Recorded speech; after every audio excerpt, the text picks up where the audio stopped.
Welcome to Just One Q, the podcast where we explore the latest ideas in workplace diversity, equity, and inclusion in conversation with thought leaders and experts. Each episode, a guest and I dive into a question that highlights their area of expertise. And the goal is to leave you with tools and insights you can use to make your workplace better and more human-friendly. I'm your host, Dominique. I'm a DEI educator and advocate working for Dialectic, an inclusive workplace learning consultancy in lovely Guelph, Ontario, which is situated on the treaty lands and territories of the Mississaugas of the Credit First Nations and the traditional lands of the Chinoochtan and Haudenosaunee peoples. Today, my guest is Jennifer Porritt. She is the founder and principal consultant of JP Consulting. Jenn has been immersed in human resources and training for more than 25 years, and she's committed to helping leaders evolve and grow to support successful organizations.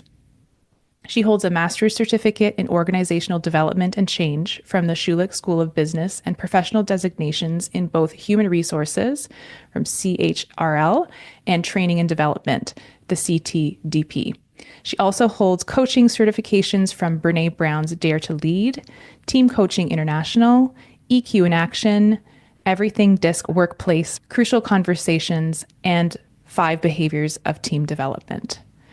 Jenn's career started in HR at the University of Wilfrid Laurier in Waterloo, Ontario. Then she moved to PricewaterhouseCoopers, where she learned, tested, implemented, and planned and oversaw hundreds of tools, trainings, courses, assessments, and management interventions. She has empowered more than 5,000 individuals and led more than 475 trainings. Jenn is also the subject matter expert for 2 of Dialectic's new learning snippet programs, Leadership 101 and Collaboration 101.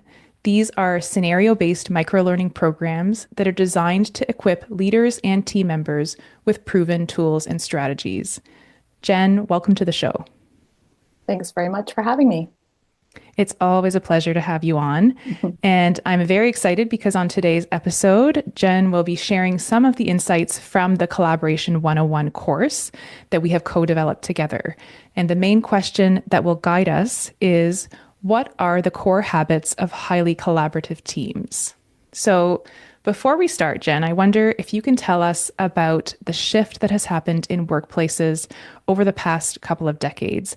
Have expectations around collaboration changed much over time?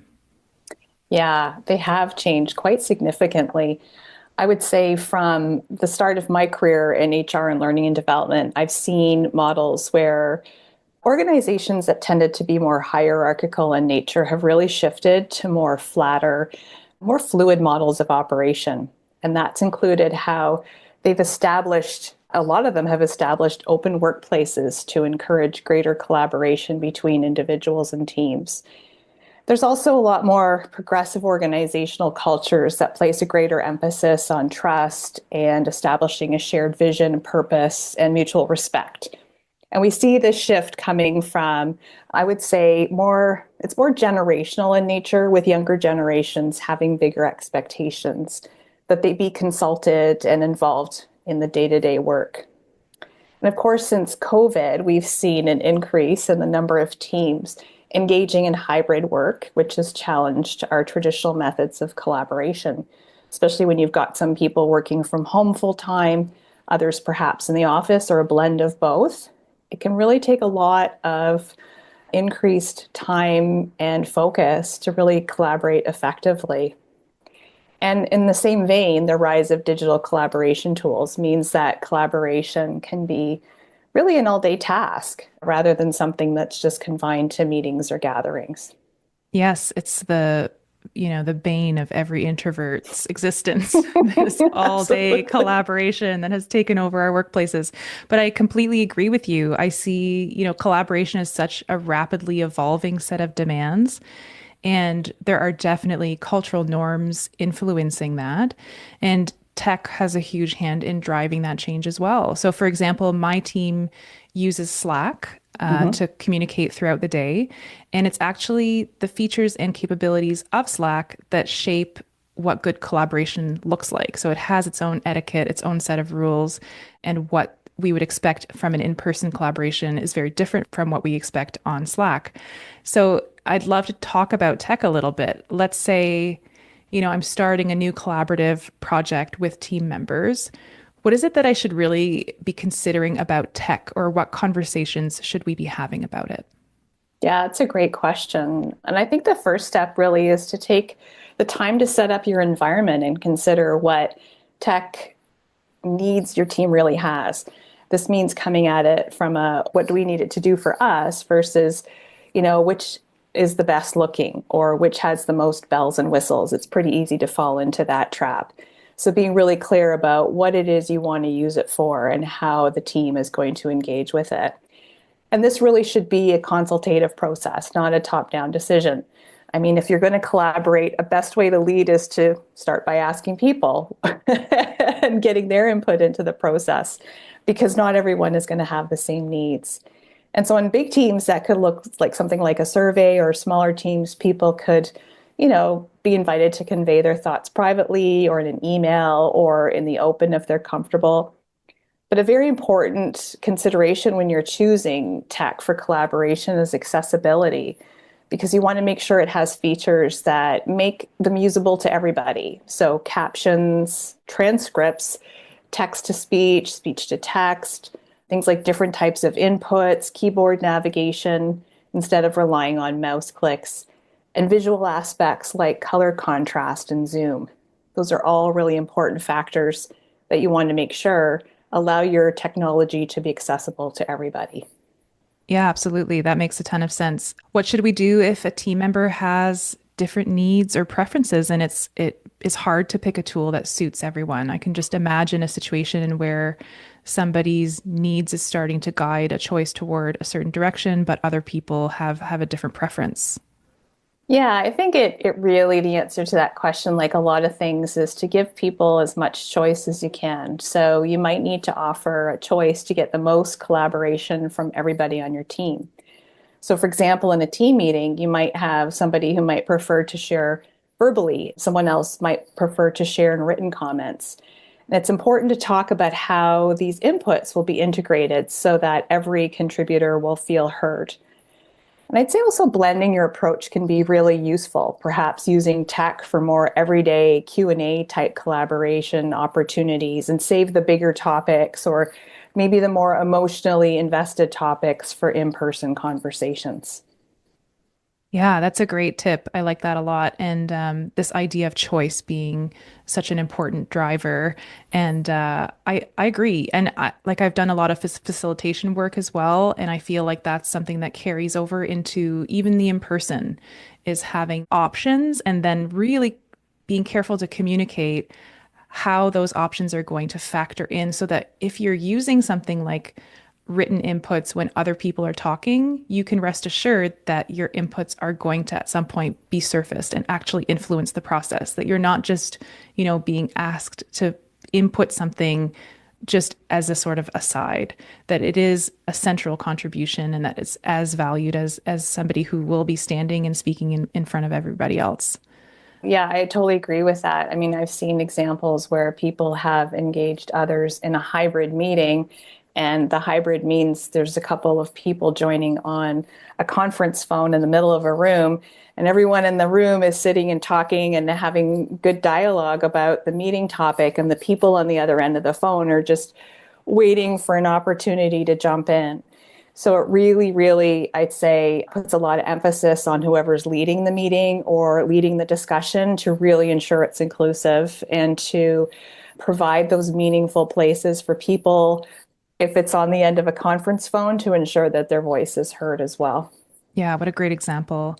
And, topics like accessibility can be kind of intimidating sometimes. And I Mm-hmm. think it's not because people don't want to be accommodating, but it can feel like it's because it means that we have to have a perfect knowledge of tech and accessibility features. What do you say when we feel like that? Yeah, so I think what's important is it's not that every collaborator knows the ins and outs of every accessibility feature in every tool. Again, I think the important thing is to normalize the conversation about what people need to collaborate well, and listening when they suggest specific tools or strategies to have that conversation. This really helps, again, that that need that people have to be heard and to be seen, which is really the foundation of good collaboration. Yeah, that makes it sound a lot easier and more manageable, right? Just Hmm. expecting that if somebody has an accessibility need, they most likely also know the tools that suit them and why. And so it might not be up to an outside person to propose a tool, that it just is really about that listening piece. I really like that piece of advice. So, how important is that feeling of being heard? We keep talking about making sure that people understand that they're heard in the context of a collaboration. Can you speak to how important that feeling is in a collaborative environment? Yeah. Oh, I mean, I think research time and time and time again has, from psychologists and sociologists and statisticians, has really pointed to the ways team members interact as being far more important than who's actually on the team in the first place. So, feeling heard is actually more predictive of success than personality types or skills or even the backgrounds that they bring to the conversation. And we see that research. I mean, probably one of the best known pieces of research around this in the last few years has been Google's Project Aristotle, where they conducted a study that illuminated the core attributes of high performing teams within organizations. And the project evaluated teams across the organization, across Google, and found 5 factors that were the most important for successful collaboration. And, the top one, no surprise here, probably at this point in time, is psychological safety. That team members feeling that they can, safely share their ideas and take risks in conversation really emerged as the most important component of a high performing team. So in other words, people could feel comfortable, or maybe there's discomfort, but they can allow their voices to be heard, and they know that they will all be included and accepted as part of that conversation. And there were other factors, of course, that came out from the study as well, like dependability and structure and clarity, meaning behind their work, and their perceived positive impact. And one of the managers from Google who was featured in the study suggested that who is on a team matters less than how the team members interact, structure their work, and view their contributions. Wow. So yeah, Yeah. it's pretty fascinating. I mean, I just love the fact that Google can do this and study their organizations in Yeah. such depth. But that was a really high impact study that I think a lot of people paid attention to, because ultimately, I think for a lot of us, it just makes sense, right? If we're on a team, we want to feel like we can contribute in a meaningful way, and that our ideas, maybe they're not always accepted, but at least we're being listened to. Yeah, it is intuitive, but it's also often not the way that we are running our collaborative processes or even structuring our teams, right? Like we still do put a ton of emphasis on who is in a team. Mhm. And, I've read quite a bit about personality-based approaches, for example, where we really highly value the person's how they fit with other members of the team. And this research is saying that might be like quite secondary actually to these other things, these other structures that are governing sort of the conversation that's happening, and that people have this safe place to interact and that they feel good about their work. That's really powerful. Absolutely, it is. And I think that the more that leaders can learn from studies like this and really take them to heart and recognize that just because, and I think this is a big fear that I often run into with leaders, is that, a lot of times leaders feel like if they ask for everyone's opinions, it means they have to take everyone's opinions. And that's not the case at all. I think it's more important for people to feel like they have a voice and can share their opinion, but ultimately understand who the decision rests with. But just knowing that, yeah, they listened to me, they actually paid attention, they brought curiosity to the conversation, that goes a long way in creating that psychologically safe environment that people can really thrive and perform in. Absolutely. How can we actually encourage this in practice? Like, how can we create more psychological safety and that feeling of an equal contribution and being heard in a collaborative process? Yeah, well, I think it really starts with everyone contributing equally and for their contributions to be heard, as we've been talking about. So on some teams, this might mean that everyone contributes to a particular task or every decision. And on others, it might mean that members just take turn leading certain parts of a project. And when one person of the group, a small group of team members, speaks more than the rest, this collective intelligence of the group can actually decline. And to be aware of that, and it can really enforce a hierarchy that reduces psychological safety. So, on the practical side, some things that leaders can do to support this environment are to really, and I mentioned this before, but set clear expectations about how team members are expected to contribute. And that includes, like, if you have a meeting, I mean, how many people in organizations now say they're just too many meetings, right? I mean, so many meetings, and they question the productivity. So, even a simple thing like setting a meeting agenda in advance. And if you actually have items on the agenda that you want their input on, give them that information up front or in advance so that when they come to the meeting, especially for those who are really thoughtful and might need to think and process before the meeting in order to voice their opinion, give them that time that they need to do that before the meeting. So you're not kind of putting them on the spot and asking them for their opinions when for some, they just haven't fully formed them yet. And I think, leading meetings is a real skill. And it shouldn't always be the leader of the team or the project that should be the one to lead the meeting. So you could rotate the task of facilitating meetings because it not only gives the meeting a new voice or tone, but also really can build some really important skills for people on the entire team, not just having them with the leader. And then we've talked about a couple of these, but create multiple options for input. So you could have a shared document or a shared spreadsheet. There's all kinds of collaboration tools that you can use electronically that can allow that collection of ideas and to synthesize them in a meaningful way. Those are great practical tips. Thank you so much for putting that into practice. I think, we all want to do a better job, and those are some really great ideas for how we can get started on really making our collaborations more rich. Are there any really bad strategies or things that we should be avoiding? I mean, I'm just remembering, an experience I had where somebody said that they felt like the participation guidelines were really heavy-handed and they weren't comfortable. So something, for example, in this case, it was, turn taking around the table, which is kind of an old school way of conducting a meeting, but it is still pretty common practice. Should we be avoiding things like that? Yeah, I mean, I think to start, you really need to understand the culture of your team and understand that bias can really lend itself to sort of those heavy-handed approaches like taking turns around a table. You sort of get into the groupthink, you get into the halo effect, all those different psychological biases that we can run into. And I think that the key here is to really stress the importance of not forcing the when and the how we participate and you expect others to participate.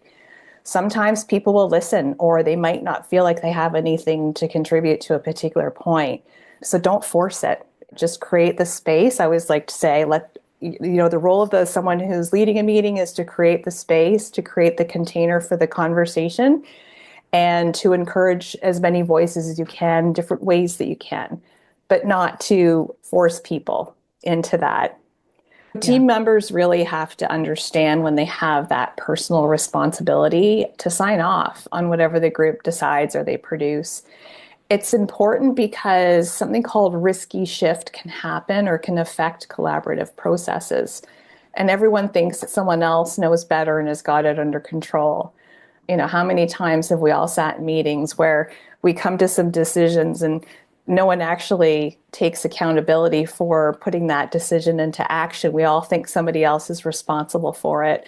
That happens all the time with groups and decision making and teams. So at key decision points in a project or when quote unquote deliverables are created, every person should really be invited to think, am I willing to sign off on this personally?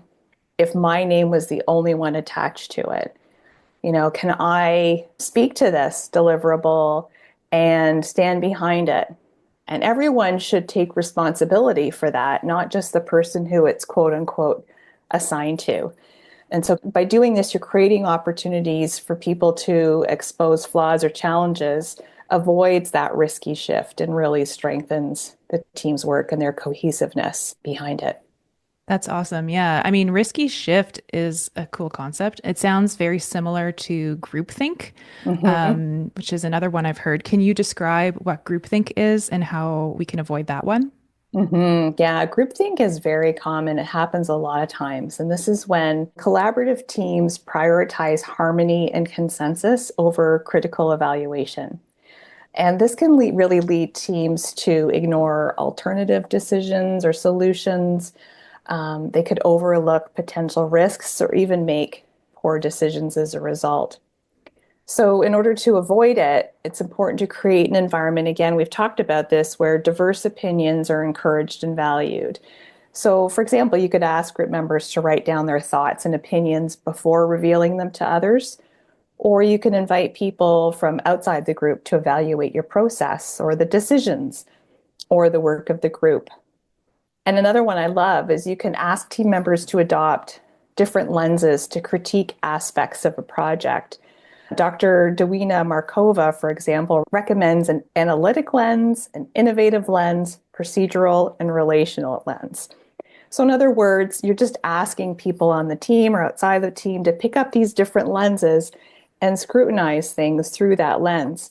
So, sometimes teams will have people who tend towards some of those lenses naturally based on their own strengths and preferences. But if not, they can be asked to put it on for the sake of the conversation. So this could be really valuable because you could have someone, say, pick up an analytic lens and ask a question like, what's the logic behind this choice or what we're doing? Or you could have someone pick up the relational lens and think about or ask questions about how the decision will affect people in relationships. So even if it doesn't come naturally to people, just have them take a look at the output through those different lenses. You can come up with perhaps a few holes in the process or the decision that you didn't realize before. It's a great way to get that collaboration and to avoid the groupthink.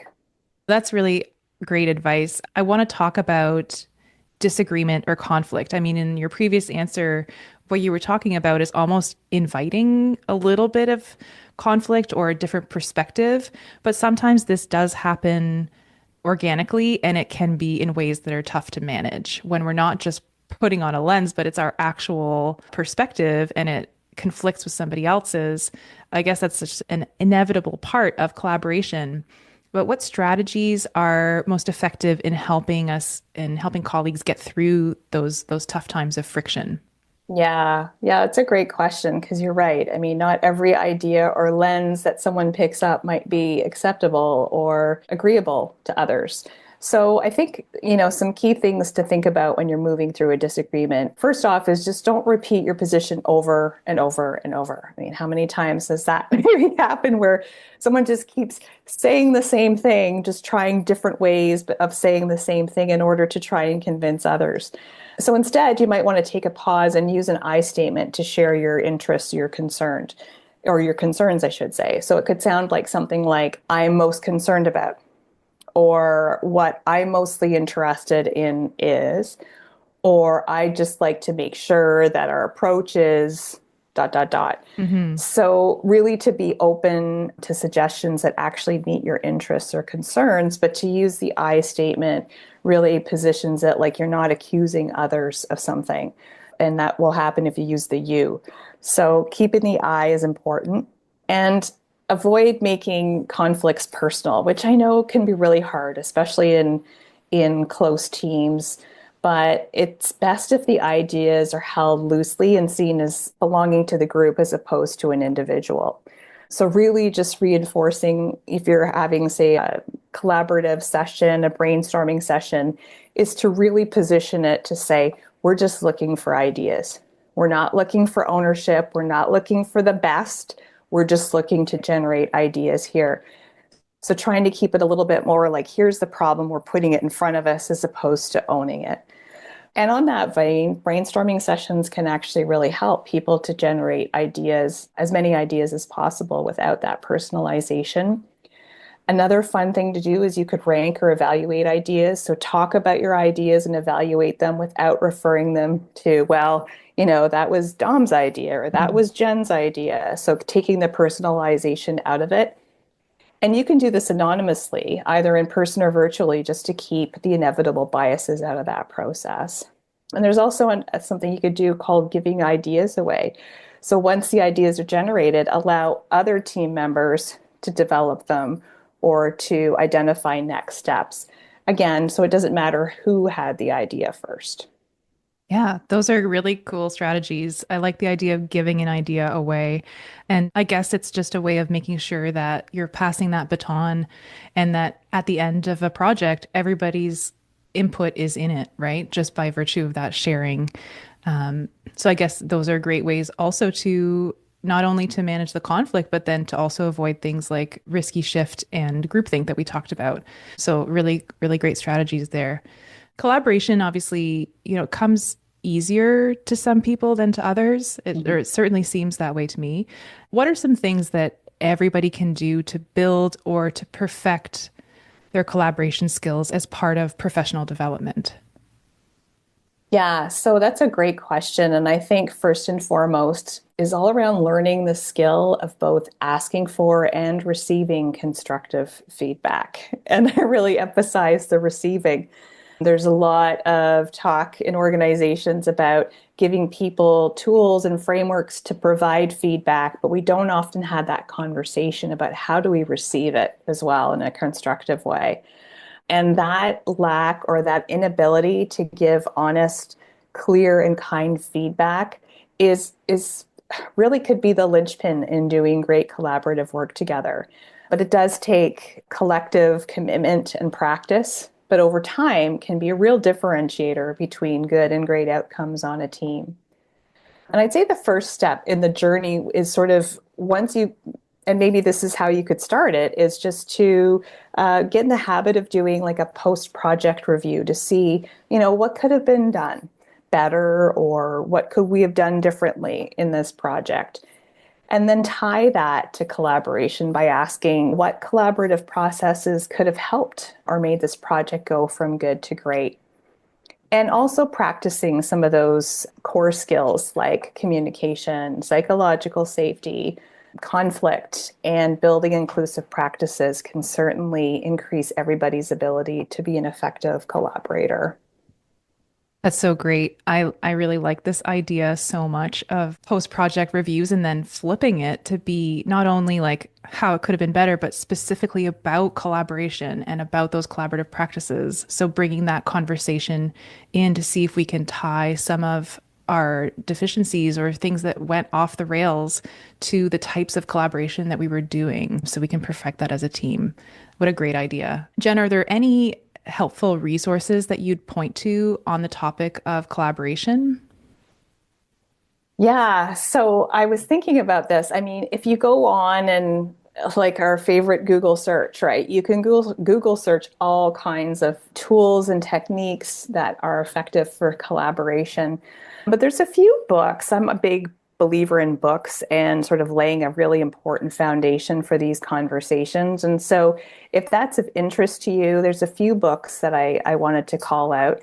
The first one is The Five Dysfunctions of a Team by Patrick Lencioni.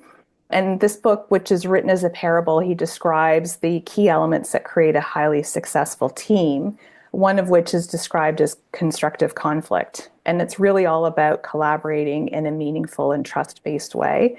So I would say that for any leader who's looking at building more collaborative practices on their team, this would be a really great starting point, or at least to get them thinking about what that looks like and the important foundations that need to be built in order to do that in a meaningful way. Second book I would recommend is called Inclusion on Purpose by Rich.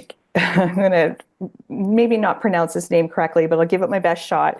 Ruchika Tulsian.